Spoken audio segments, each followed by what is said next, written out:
What's up, everybody? It's the cat. Just having a drink over at a buddy's house. A friend, well,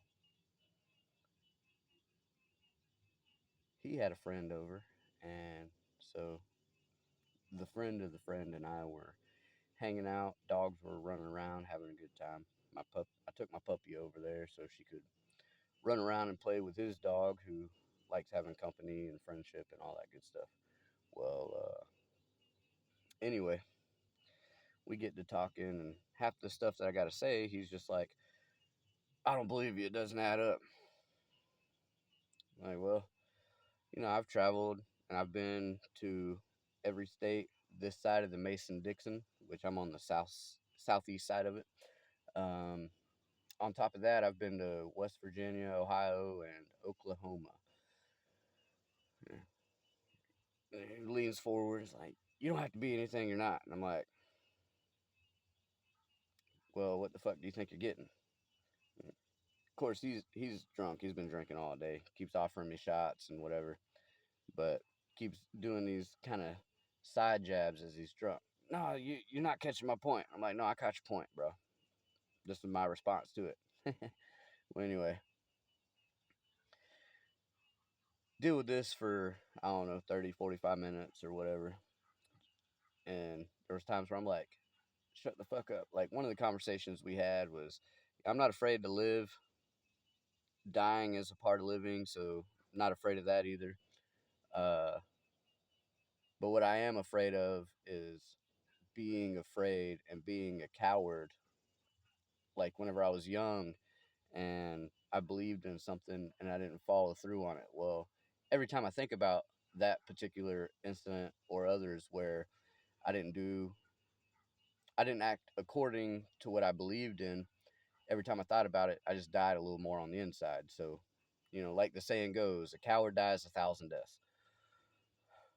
So that's one thing he didn't exactly understand. So I had to break it down a little more for him in, I guess, more layman's terms.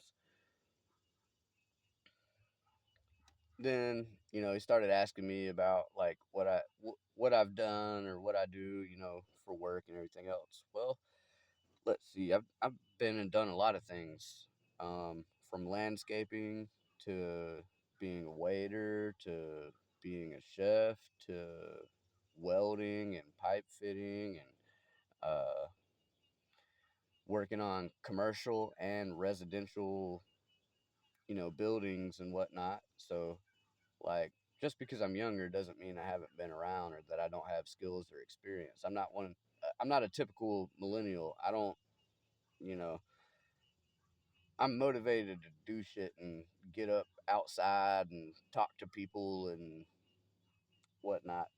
Maybe that's why I got a wild hair up my ass and decided to start a YouTube channel however many years ago, and then finally end up restarting and starting a couple other little small channels and whatnot. Because I was motivated enough to do so, unlike most of the people in this world and most of the people that people surround themselves with.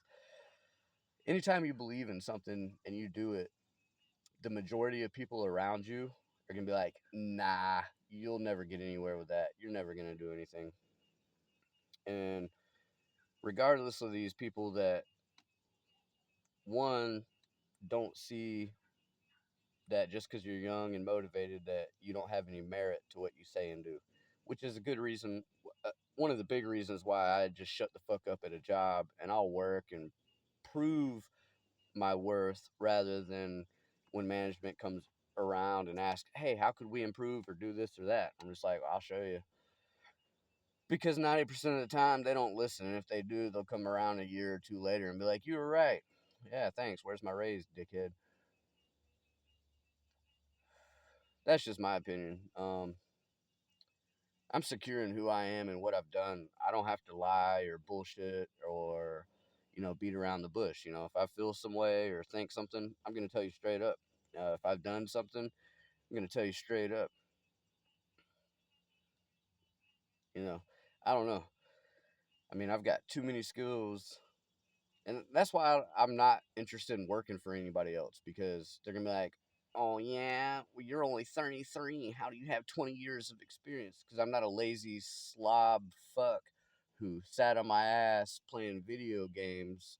I moved out at a young age. I fucking took care of myself. I had to, you know, live life a lot sooner than most of my peers. I mean, fuck. Mm. Which is why I'm a 33-year-old prepper, and being 33, I garden and weld and just so many damn things, and people don't understand that, you know, necessity is the mother of all learning. You know, then you have a necessity, you have a need. Well, you got to figure out how to fulfill that. So with very little knowledge and very little skills, you just do what you got to do and you figure it the fuck out. And yeah, you be honest with people. That's the only reason I've gotten anywhere. So my one of my first drywall jobs, the guy was like, "Hey, I want my basement, or I mean, I want my garage drywalled, and I want it painted these colors." So I'm like, "Okay, cool." And I was like, "Look, man, this is going to be my first drywall job, but I'm confident in my ability to do it, and I'll price it accordingly, and I won't leave until you're happy." So I priced him $400. I finished the job in 2 to 3 days, and he was happy. I was happy, and I've worked for the guy for almost 10 years now. Like, I mean, you know, honesty really goes a long fucking way with people, which is why I don't have a whole bunch of time to be on YouTube and see comments, and which is probably why YouTube stops recommending some of that shit to me, just because, the algorithm, oh, he doesn't care about that, he doesn't respond, he doesn't do this or that, so we're not going to give it to him. I don't know. That's an assumption. Maybe there is no fucking algorithm and everybody's just, you know, a monkey on a string. Anyway, just some thoughts, just because I don't look, or you don't believe, or my sound, or whatever the fuck it is that, you know, I don't know. Maybe ask some deeper questions. Like, you can really, you're, when you're surrounded by people that have done the things that you've done, ask deeper questions and you can tell a bullshitter from somebody who's not bullshitting. Anyway, much love. God bless. Cats out.